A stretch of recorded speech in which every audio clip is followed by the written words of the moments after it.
Uy, pre. Alam mo ba, pare? Nababad trip ako. Bakit naman? Sabihan ba naman ako may sariling mundo? Tapos, kinakausap ko raw sarili ko. Huwag mong pinapansin yung mga yun. Salamat, pare, ah. Ako na lang naniniwala sa akin. Bakit, boss? Sino ko usap mo?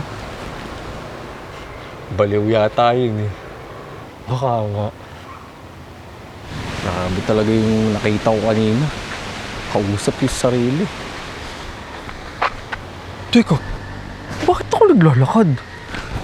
May dala akong motor, di ba? Naaaliw sa sipol ng simoy ng hangin, nagliwaliw sa dahong pumatak sa akin, nababaliw, wala lungkot na bumabalot sa akin. Nababaliw, wala bigat sa loob ng